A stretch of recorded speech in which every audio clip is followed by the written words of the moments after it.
ฮะไปป้าโอ้มูกินซีนไปป้าคือราคามาเคยมุดแต่ก่อนนะ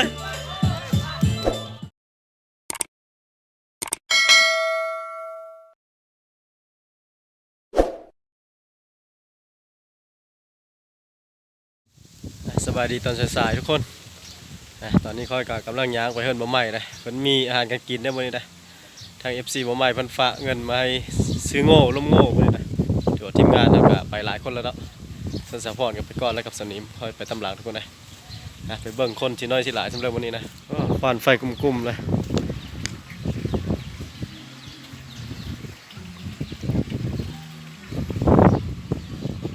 โง่ก็สังหารแล้วเรียบร้อยที่รถไถย้ายไปเสื้อเตงเพราะละไปซอยอยู่เตง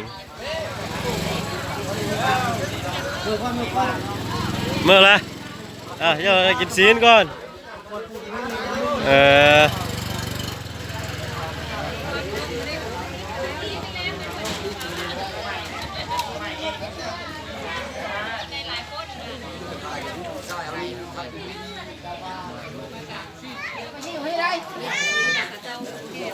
มาแล้วเอา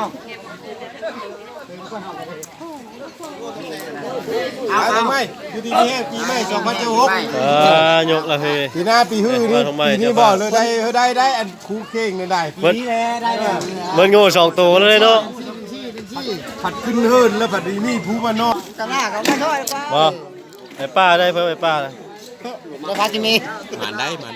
เพิ่มโอ้นี่หมานขั้นกับไปซื้อกูจะถือไก่ไก่ตาบอดแล้วนะเอามากระบอกเซอร์ไก่ตาบอดไก่ป้างึดอยู่นี่กะไก่ตาบอดแล้วนะเล่นไก่พอพี่จะเอาละคือไก่ปลาครับเจ้านิ่ม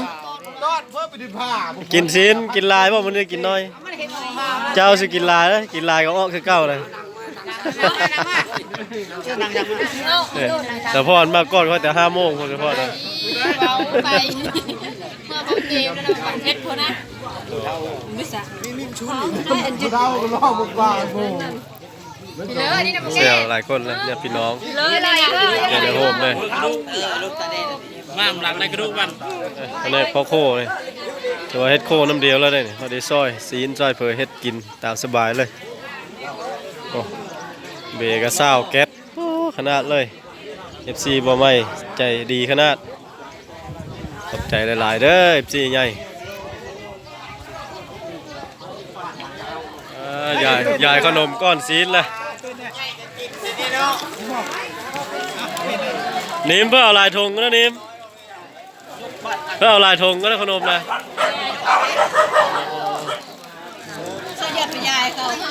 อะไรโต๊ะนี่มีขนมพิเศษอีกด้วยโต๊ะที่โต๊ะผู้ชายดิโต๊ะผู้ชายว่ะโอ้โต๊ะผู้ชายจะมาส่งเมย์แล้วเหรอเสือ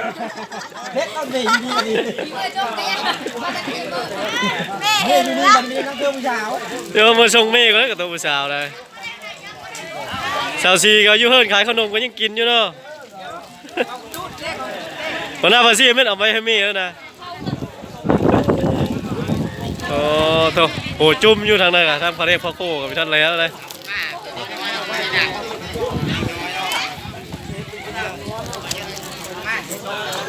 ถ้าพ้นด้วยใช่ครับไม่ได้ยางโอ้ถ้าพี่กินอาหารว่างก็เนาะมีขนมท่าซีนเนี่ยก็หลายคนเลย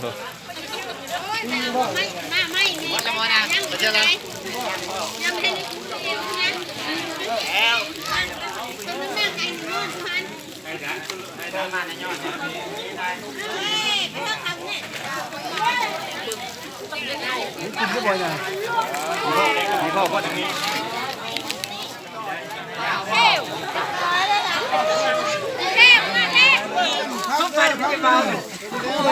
โซ่เราไปย้อยก็กินโยกตรงนั้นเดี๋ยวเม้นเลยฮะอะไรมาหักกระมาป่ะหักกระมามันคือว่าย่ำกระตาอย่างนี้ใช่ซิมบนซื่อซิมคำหนึ่งซิมมีละซิมคำหนึ่งซิมจนอิ่ม อยู่โต๊ะกันยังนังท่าซีนยังไปแล้ว สาวนิ่มเนี่ยกินขนมแล้วก็อิ่มแล้วก็เมื่อแล้วจังไรกันอันนี้พ่อโคนี่ล่าง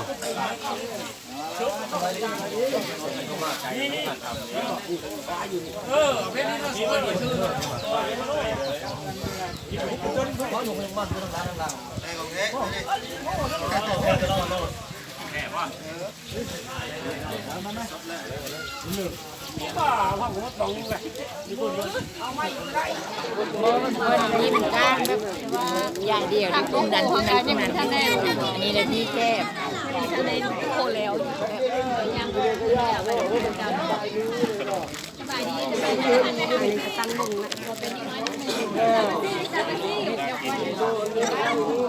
ตัวนั้น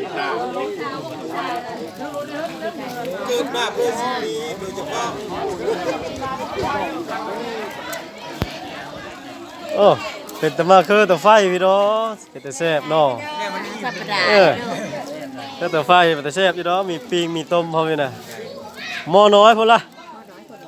โย โบได้ฝากให้ได้นุ่ม ป้าจะเอามาล้างมาลูกจะล้างแล้วแหละ นี่นะอุ้ยนี่คือมันเท่าอันนี้คือมันเท่ากัน ทุกรับทุกอะไรมาปิ้ง มันไปลงเพชรแล้ว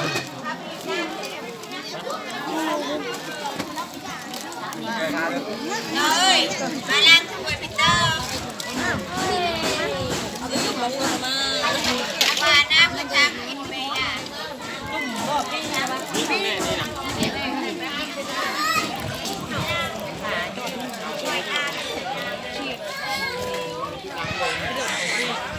แล้ววันนี้พอเดี๋ยวล้างถ้วยแล้วอิ่มละ ยังไม่กิน เดี๋ยวแต่ก้าจะปิดงานแล้วล้างถ้วยเลย พ่อวันนี้ ล้างถ้วยเสื้อของอยู่ของกินฮะ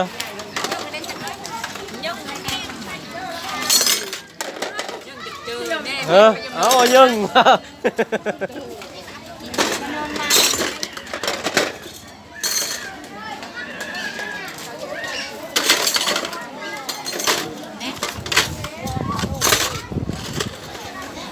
สุกแล้วบ่เด้ต่อไฟมาจอบช่องเธอล่ะ ดีดักต้องหันหลังมาหมดแล้วก็ดึงไปแล้ว พอต้นใหญ่เลยนะฉันเนาะ มันยาเลย ต้นใหญ่เลยมีสุกนะต้นใหญ่ เอาไปเลยเอาไม่ไม่รู้บ่มันไปตัดไม้เนี่ยเด้อบ่ไปแซ่บแม่จะได้หม้อ ลามาเพ หม้อลูกแม่บอกชิ้นปิ้งอากาศเต็มหม้อชิ้นมาปิ้งจานบ่ชิ้นตรงนู้น ชอบอยู่ชั้นข้าง มาเด้อตอนนี้ได้กินเต็มเชฟเต็มปากได้ ซ่อมแล้วเขานางเฝ้าโต๊ะชิวเนาะเขาก็ซ่อมเลยถ้าพี่ขนมมดชบนึงล่ะ โต๊ะเนาะ แช่เรามาเพนะ ผมก็เนาะแซ่บ คมขนาดโยมาเพคมมาแล้วว่ะ ลีก็บ่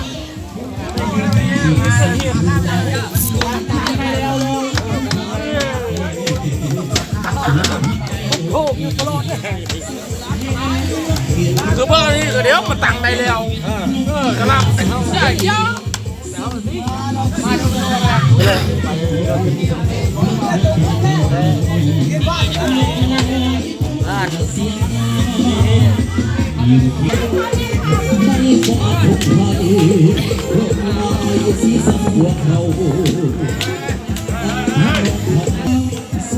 เฮ้ยมาหน้าบราซิลมาหน้าบราซิลมาหน้าบราซิลเม่เร็วเบิ้งนะเม่เร็วเบิ้งเลย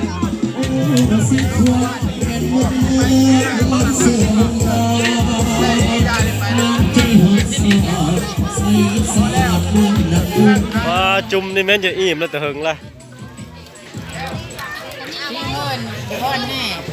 ฮะปิ้งเพื่อคอยกับอิ่มชมพักอยู่เดี๋ยวนี้คอย อิ่มชมพักอยู่แต่เฮิร์นอยู่กินไม่ได้อยู่เดี๋ยวนี้แม่ฉันเพ่นแล้วกินโกงได้แม่ฉันเพ่นเด้อ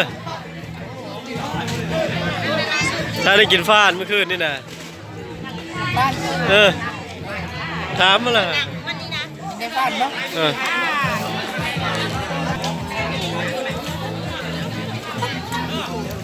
ชุกโรต้มนะ งอ มีทันในโพสต์จะปนี่ โอ้โหคือว่าฟื้นหลายอยู่ งานแล้วปืนเอาปืนมาไม่ได้ โยมีแต่ผู้ปินหลังเสือหมอ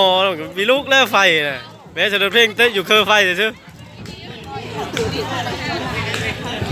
เบิ่งผู้ว่าเพิ่นนั่งคือผู้ชาวแล้วผู้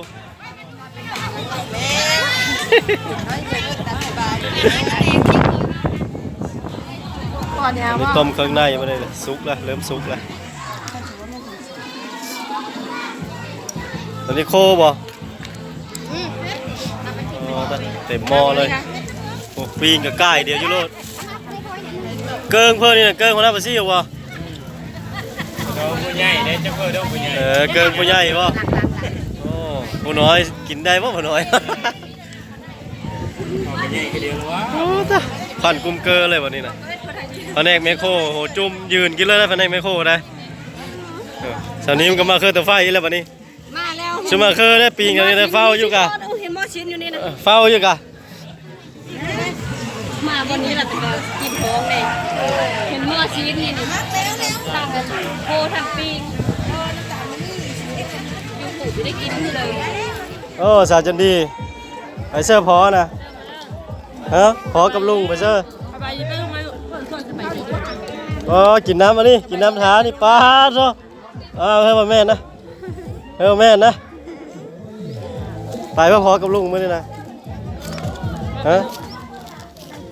ไปป้าโอ้หมูกินซีนไปป้าไปเอาหมูป้าป่ะ โอ้อิ่มแล้ว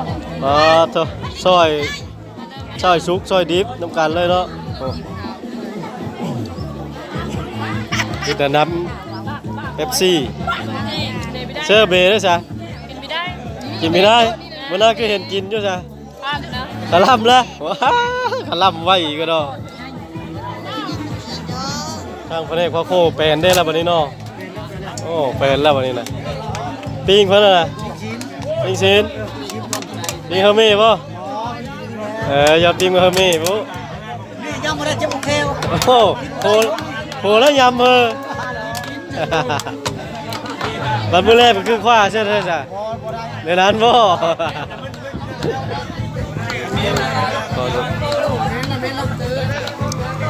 ทีมงานเขาก็ย้ายบอลยับโต๊ะเอาเสื้อเดียวละพอนดอนยับเอาเครื่องผู้สาวละดีบ่คนพอนาวาซิลพอนดอนกลางเว้นระบีเปเลอร์กันกลางคืนเลยยับเอาเครื่องผู้สาวเลยนี่นะในร้านบ่เพื่อจ้ะตลอดบ่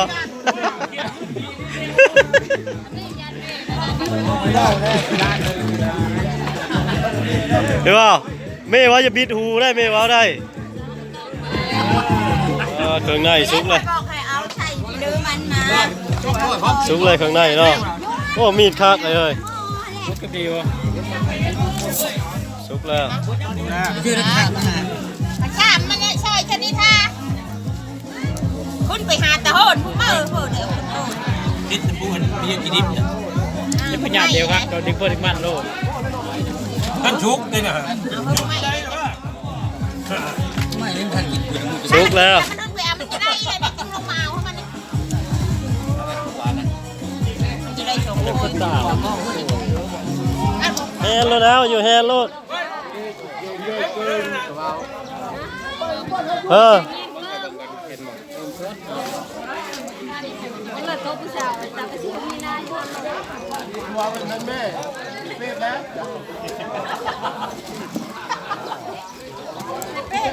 เฮ้ยจะนอนเช้าแล้วจะยิ้มดิ ลบแดดฮ้อนแล้ววันนี้เฮาห่มเลยวันนี้เฮา ใจขึ้นหาไม้ยืดเดี๋ยวนี้ บดแป๊บตู้บดแป๊บก็ มีเรื่องปิ้งชื่อให้ลูก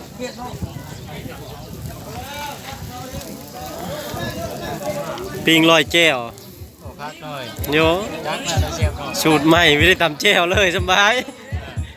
เอาเกิกเอาโลดเกิกแก้วโลดคมไม่น่าแก้วเพรอบ2รอบ3เลยรอบที่เท่าเลยแล้วนี่นะ รอบสุดท้ายเลย 100 รอบแล้ว รอบสุดท้ายแล้ววันนี้ โอ้วันนี้คือวันนี้เนาะ กินปิ้งเนี่ยเนี่ยแต่ก้าวกินจ้ำอย่างเดียว ผู้ช่วยที่เคยว่า เคยเลย เคยเต็มโตแล้วเนี่ย ไม่ได้ฆ่าเขาหรอก เสื้อเจ้าใช่ แก้วมีแล้วแก้วกับรุ่นกับชีนี่อะไร เอาลงกับสีเลยเจ้ากันโอ้ มีแก้วไหมเคยมีแก้วจำไหม กระล่นเจ้าเพเนาะ กินชีนี่จะกินแก้วอีกอยู่บ่กระรุ่นแล้วเนี่ย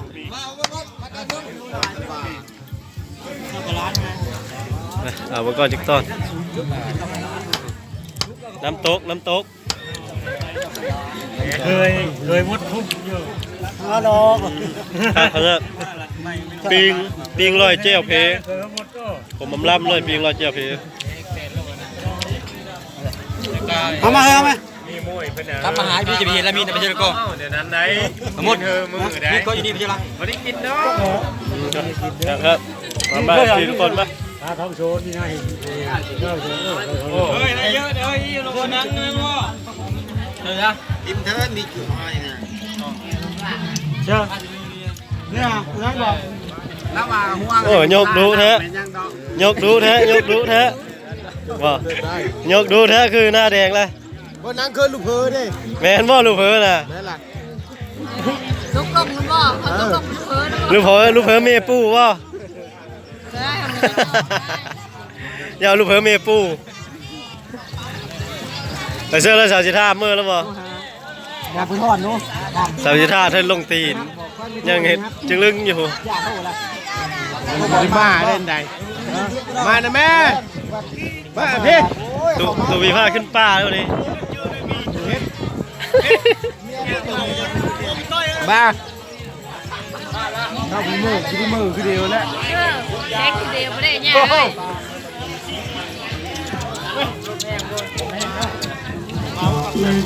หอบปิดท้ายรายการว่าหอบนี่เนาะแต่ก้าวสิก้อยนางปิดท้ายรายการแต่ก้าวเลยแต่ก่อนนะ